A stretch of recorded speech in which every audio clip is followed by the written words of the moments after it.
News! Welcome to Kanpai News, everyone. We have all the news here at the Kanpai News. Hi Zeno, hi Loz. Yo. How you guys doing this week? Alive. I live in the light. It's really bright here.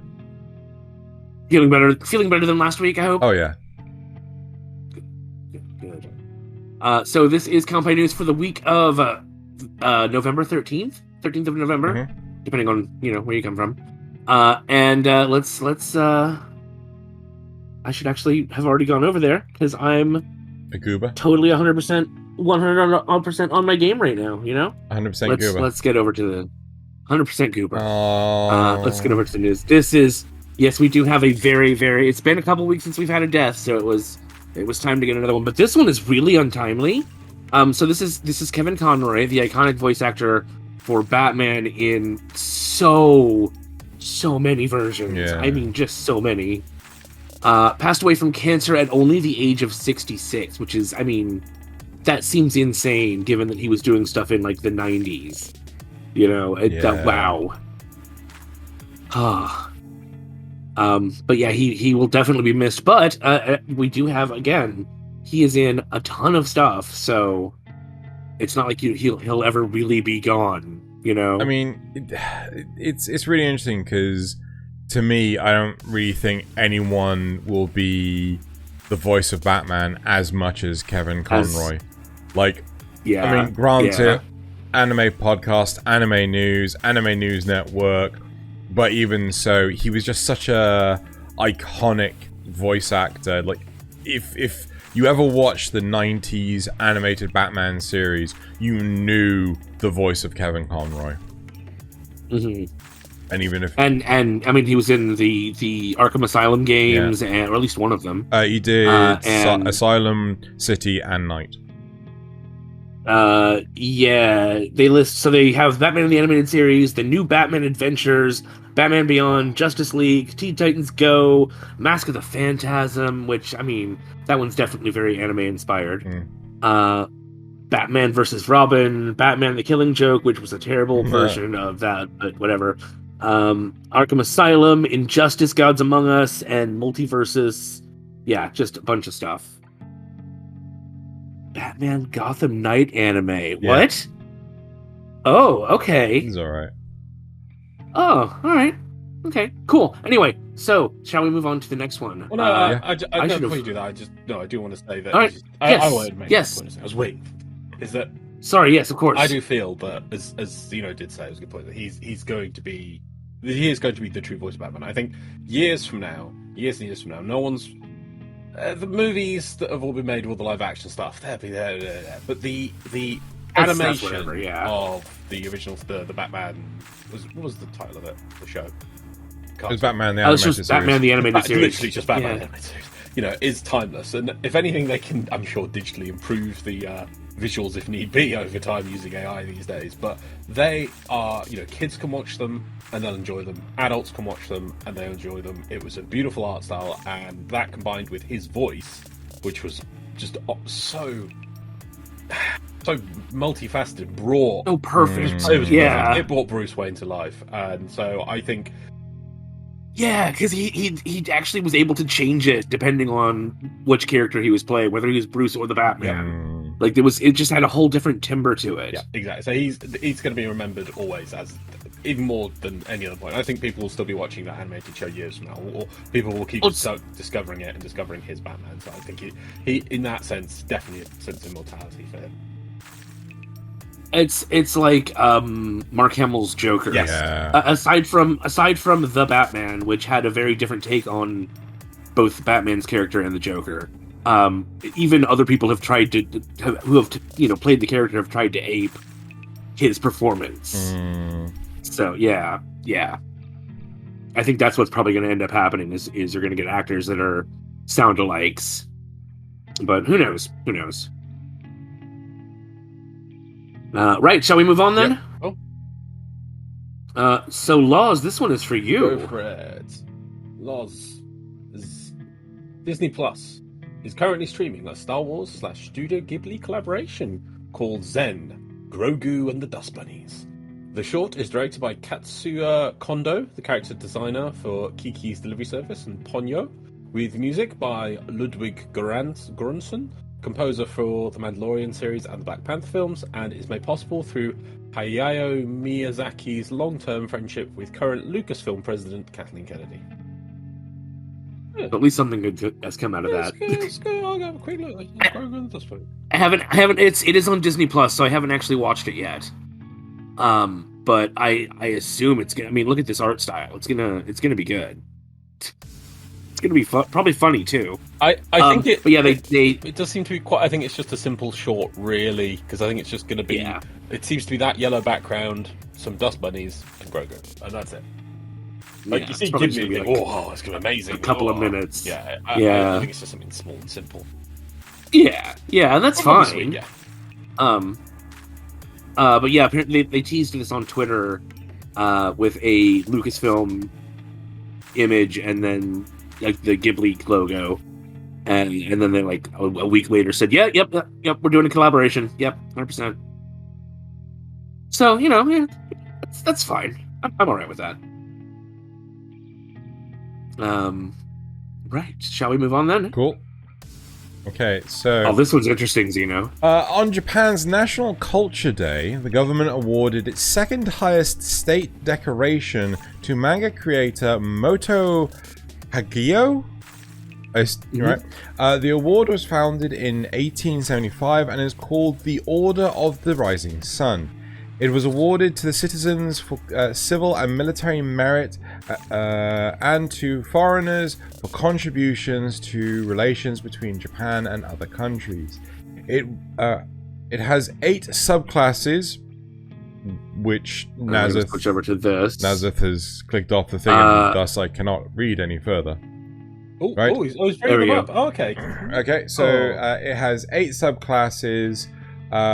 Moto received the 3rd highest, the gold rays with neck ribbon, which I'll show in a minute. as a pioneer in the shoujo and shonenai genres, creating conventions that are still used today.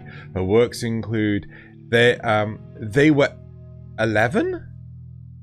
They were 11. Okay. Yeah. They were 11. I was like, I thought that might have been they were elves. I thought it was okay. They were 11. I know. A Drunken Dream and Other Stories, Other Worlds, Barbara. Barbara. There's Barbara. Okay. Except that Nasuth has got it right and just read them. Well, I mean, I'm not good at reading. No, you read them right. It's just both times you've got like, other... did you mean elves? Did you mean Barbara? It's like, no, you read them right first time. Just keep going. Okay.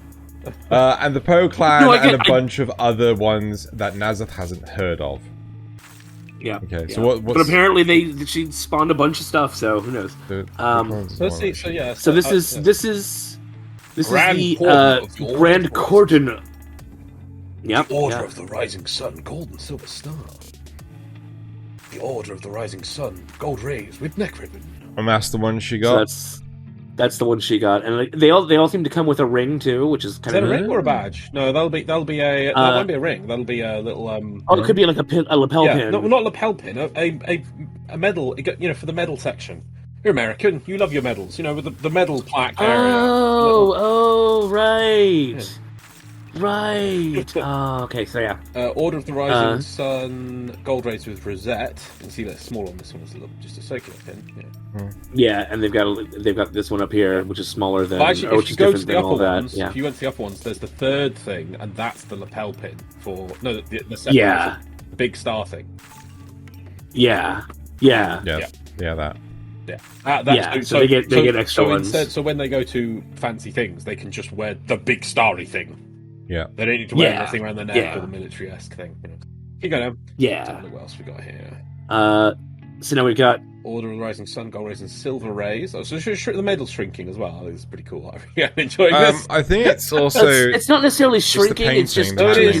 details. No, it is. Yeah. Look at the green bit, and then look at the plant above it. And on the one you've got your mouse hovered, it's only got like 3 buds, but then the one above it is... Oh! Loving this. Oh, wow, okay. Upgrade your medals. It's so much fun. The Order of the Rising Sun, silver rays. Right. Now, it said there are 8, but this one only has 6 for some reason. That's because they're secret ones. because you can't show all the achievements. Yeah, Nasuth. You have to have the secret achievements. Yeah. Clearly. But this is the final one, which is just rising sun and silver rays. Oh, this is really cool. So now instead of gold, it's silver around it on the rays, It also looks which a is little bit smaller. And then the pip thing only has 1, 2, 3, 4, 5.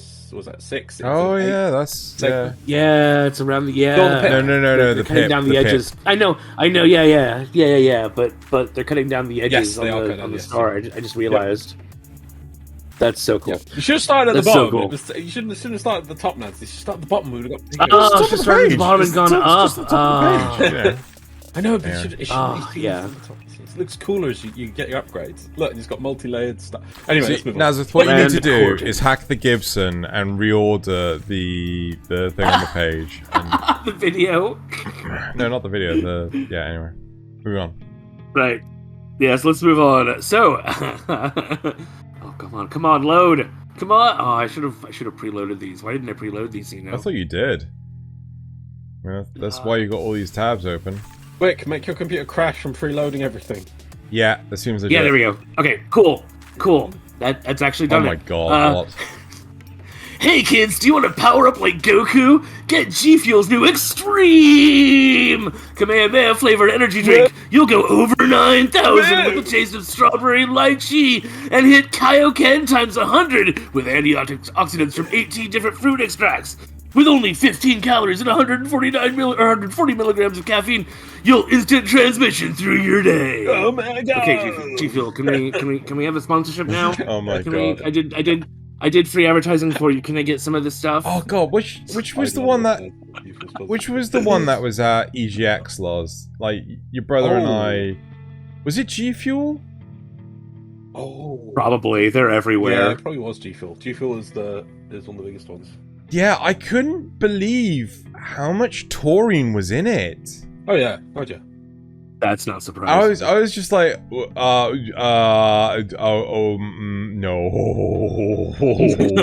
GFuel, No. man.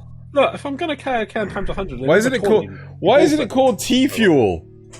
And then they could do like a T-virus thing, like a sponsorship with that would maybe that's what they should. That would be cool. That would have been good. You see, that's how they would have kicked off, right? Anyway, they're down for Resident Evil Village, you know. I could have said, "Oh, yeah." I'm impressed. I am impressed that they're doing this collab, but at the same time, I'm like, did you like my horrible ad? Yeah, no, it was gorgeous. It was brilliant. It's red. All right. Let's get to some Gundam. Loz, you wanna tell us about some Gundam? This one, yeah. Loz's point. Okay. The life-size moving RX-78-2 Gundam stationed at Gundam Factory Yokohama will be putting on special night shows starting on November the 24th. Where it will adopt the iconic pose from The Witch of Mercury. Sorry, can I just say that? It's the iconic pose from The Witch of Mercury poster. I don't think I've ever seen it do that in the show yet, but okay. Fair. Oh, that's what the pose is. Okay. Fair. It's an evening pose. Which itself is apparently a reference to a Mobile Suit Gundam 0080 War in the Pocket home video cover. The night show will also feature the show's opening theme, and it'll be part of Yokohama Bay's annual Yoranoya night show. I think it was only stopped till January 9th, so sadly we're not going to get a chance to see it if we go next year. Yeah, unfortunately. Somebody will probably record it and put it online. Oh yeah, it's amazing, but it's just It was really funny because like when we saw this, like when I heard about this, I was just like, what pose? I remember that the poster pose. Yes. This No. I get that. Yeah. I get it's the poster pose, but that's never appeared in the series. Yeah. Right? In the series, she never does like a pose, like a victory pose or anything like that. So I was so confused by this. Maybe they're saving it for episode 12. Quite possibly, or wait, which one are we? What are we waiting on now? Is it episode 7? Are we waiting on, or is it 6? Yes. 8 even. 7. Whatever. I was so upset when it didn't come out. Right, let's move on to the. Well, apparently it was because they delayed the episode, is why. I don't care. I want it now. Did they? Yeah, it was a delay. Yeah. That's why. Yeah, there wasn't one this weekend. I didn't see anything about that. Wow. Okay. I think today there's been or whenever this comes out, so relative to. If we're on the release day, yesterday even. God, yeah, it was yesterday, wasn't it? it was a clip show at some point, which isn't actually counting towards the total though. Oh, that's you're not good. losing an episode. To It's like it's 6.5 is what it is. Yes, and it's not in the actual thing. So it's more that there's a delay. They're able to slap this together in 2 seconds or something, and something is wrong with my mouse. I don't get why. What's going on? Oh no. Oh no. Okay. Well, while you try to fix that, Xeno can read. I Can tell us about. Xeno can try to read. I pasted. Oh. You guys. I think that's what it's trying to imply. Oh. Fair. I don't know if I can include that. No, in it's the, fine. We can put it in the description or something. Actually, hang on. I can. Aha. Did that work? Oh yeah, Yeah. that worked. There you go. Yep. So yeah, that's apparently what. Though it I is. don't remember that post from 0080 either. So we're in the pocket. I mean, They It's just like a put it VHS on video cover. covers, I guess. Yeah. yeah. It was a weird cover. It's like it's I don't know what they were thinking. They were like, you can see why Gundam just didn't do well for a while, isn't it? I mean, if you're a kid in a shop and you saw that as your VHS cover, so do you want to buy this product? It's like, You'd be like, what is it? what is this? Yeah. Yeah. Is this the Iron Giant? Right. I mean, I'm sure you could get a cool shot of like Alex versus the Zaku. Just no, we'll have Alex kneeling because that'll really inspire kids. I mean, even look at the Witch from Mercury cover's more inspiring with the kneeling. Yeah. Anyway. Yeah. All right. Right, okay. A 50-year-old man in Tokyo Sumida Ward was arrested for selling a bootleg copy of the 1984 issue 51 of Shueisha's weekly Shonen Jump magazine, which had the debut of Akira Toriyama's Dragon Ball manga. He allegedly sold it for 180,000 yen or $1.2 thousand, but the person he sold it to already had a legitimate copy and was able to spot the difference in paper quality and the use of glue. Shueisha had recently reminded collectors that their magazines used staples by up until February 1994. If you watched last week's Kanpai Cast about merchandise, this is a good lesson in doing your homework first. I think you want to just send Xeno all the bits he's got to say rather than trying to get him to read off that because he just doesn't seem to do with it. I can't read things. I know. I try to keep the mouse where the new start is. Yeah, I didn't realize you had done that until after. I can't read. That's fine. It's fine. No, it's fine. That's a really good point you were saying there about if you are gonna, when it comes to, I mean, obviously we're talking about anime, but if you're collecting or doing anything, don't throw money at things, especially like, oh, I really want this thing, I really see this thing. Put some time in, put some effort in, do some research. Like we had Xeno's brilliant thing the other time when he was explaining about Nendroids and how did you say on the main website there's an entire section explaining all the mistakes they've spotted. So put if you want to collect these things, if you're going to put some serious money, because some people do. You got disposable income. I mean, we're talking. But take the time. This guy spent over $1,000 on this, and it's fake. I mean.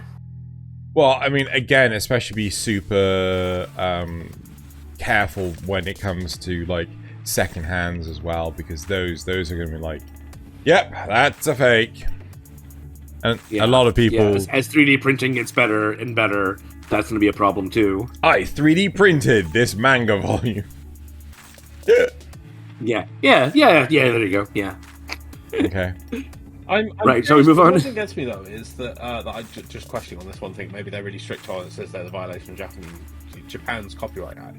What happens if the person didn't know it was a fake and they sold it? If they believed it was real? I don't know if maybe they went back and found that this person had the.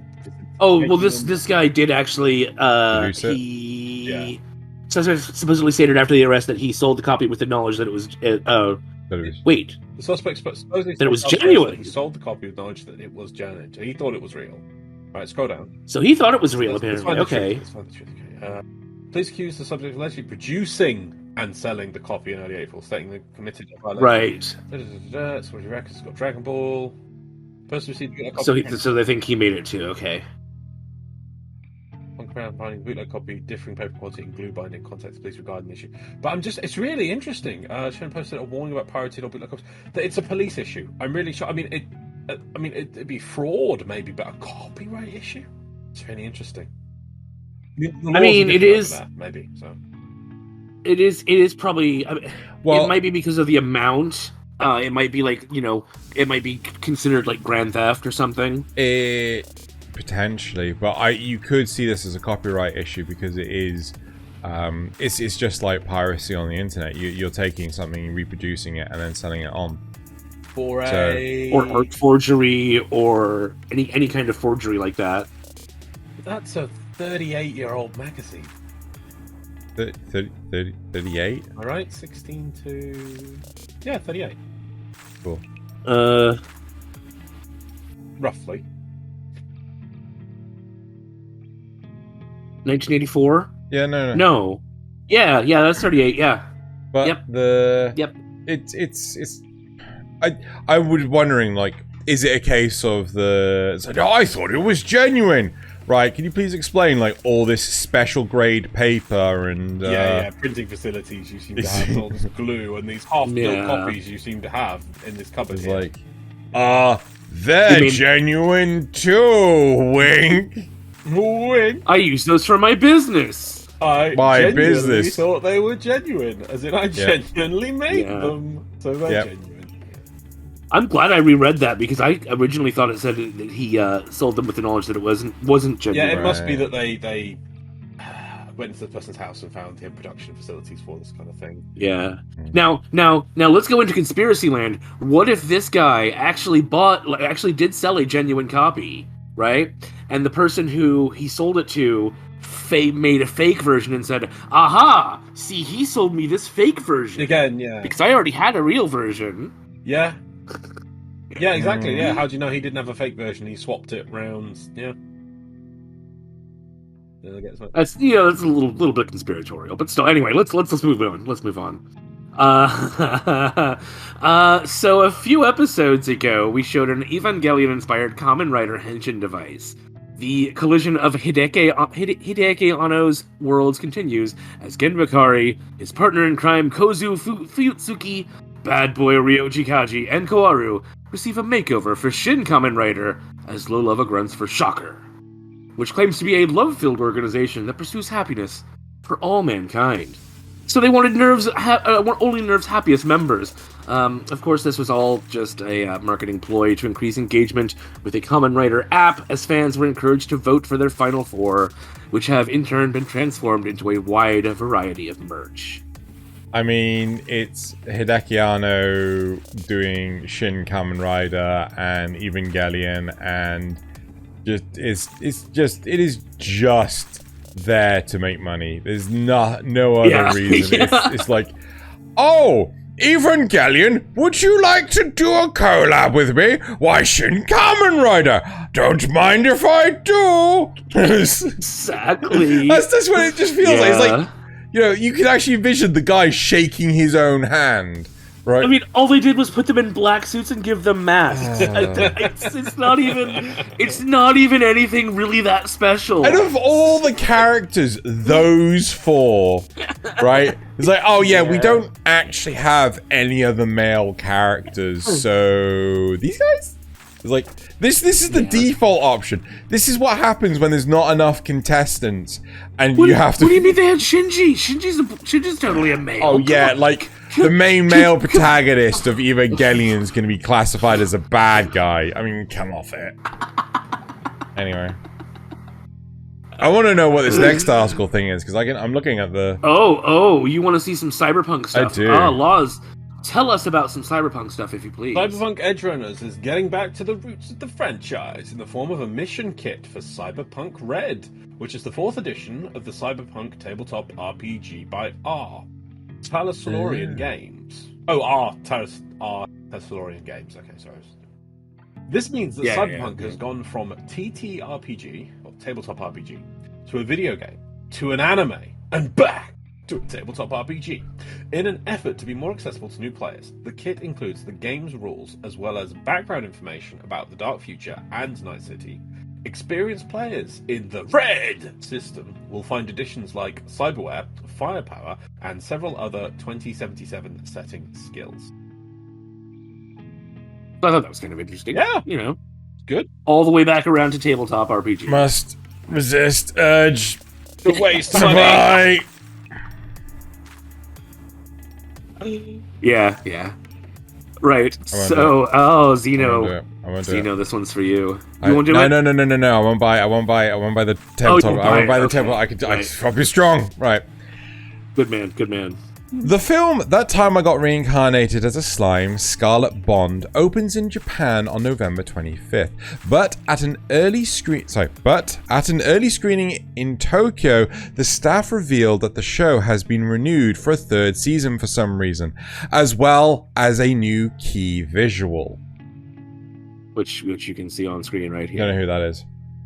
What's one of those? That's Kirito. That must be Kirito. No, are we talking about the sword? It's the sword. That's the interesting thing, surely. Yes, it's the sword. Oh, yeah, the sword's yeah, the interesting thing. yeah. Got it. Right. Yeah. No, it's this thing right It's here. that piece of dirt. They can't see a mouse. See my mouse on the screen. So to the right of that thing in the background, it's right. There's a bit of dirt flying in the air, and we're talking about that. So yeah. Oh God, I got so effed off with the second season when. I couldn't even watch the abridged series that I found. It was Kirito's voice was just not Kirito. Sorry, Rimaru's voice was just so annoying. The second season though is actually pretty. Sorry, not the second. The first season is pretty good. It starts to like slow down towards the end, and you're just like, oh, please tell me you're gonna stop now, and then you're gonna be back up to pace when the second season comes out. But no, they just fucking like. They've pumped the brakes so damn. Yeah. No. It's worse with the meetings in gazebos, right? The first half of season 2, it's quite slow, but they're trucking along. They're going like 5 miles an hour. If you wanted to, you could easily outrun the car and get to your destination before the fucking thing really gets there. Meetings in gazebos, they've just hit the brakes. They're just flat out stopped, right? They don't actually think to actually maybe start moving until like the last episode. Wow. I can't believe this is getting a fucking season 3. Speaking of things... I'm sorry, did you finish watching the season, Xeno? No. I took everything you said. I've, like, 100%. Your word for it. You've forgotten a thing. No. We what down meetings in gazebo. Yeah, and then it's like, oh my god, what is the plan from this meeting in gazebo? It's right. Let's go have a meeting in a different room. Yeah, no, I remember that. No. Oh, no, sorry, no, you're forgetting about the sub meeting. Okay, so we have the meeting in the gazebo, and they go, this is important news. Let's have a sub-meeting from this gazebo meeting. Then they have the sub-side meeting for the gazebo meeting. Then they go back to the gazebo meeting. Then they have a dinner meeting. And then they decide that they're going to go to a poker dimension, and then they have another meeting. But do you not consider this as the car's still in park? Oh, yeah, well, no, because they do have, like, important fights, at least in the meeting they have after deciding the gazebo meeting, they do have an important fight and deal with some stuff. It's really cool. They even have a table that opens up, so they can fight in the middle. Anyway. Right. Well, speaking of things that should have ended a while ago, in Oh God, Make It Stop, Make It End news, there's a new key visual for Attack on Titan, the final season, Part 3. They also explicitly said that this will be the conclusion of the anime series. Sure it will. It will be the beginning of the conclusion of the final extra episode. Can I? They 100% promise that this will be the end. It's going to be Attack on Titan, the final season, version 2. That's what I'm, Yeah. Let's get the Adobe naming conventions in this, right? Okay. And one last one for Loz.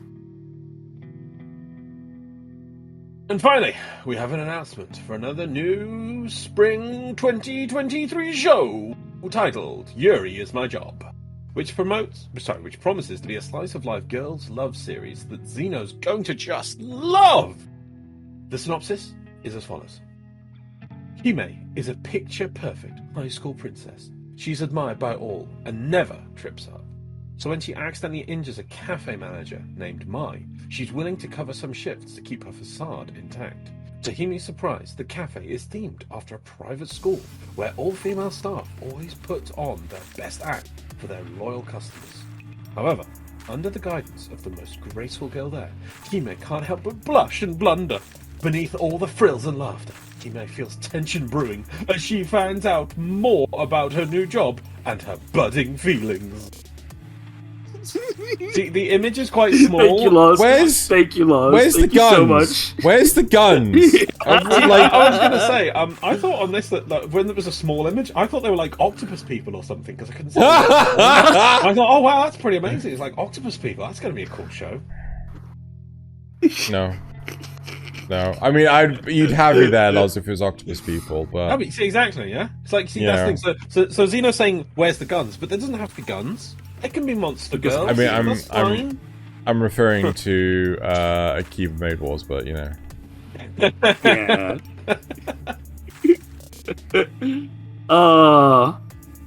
Well, I guess that does it for the news, everyone. Yep. Thank you so much. Stick around for later this week when we release Kanpai Cast. Yeah. Where we talk about some wonderful anime shows that we're watching. And this time we'll release it on time and not forget a day. Yeah. We didn't do that. It was a weird week. Yeah. All right. Bye. Bye.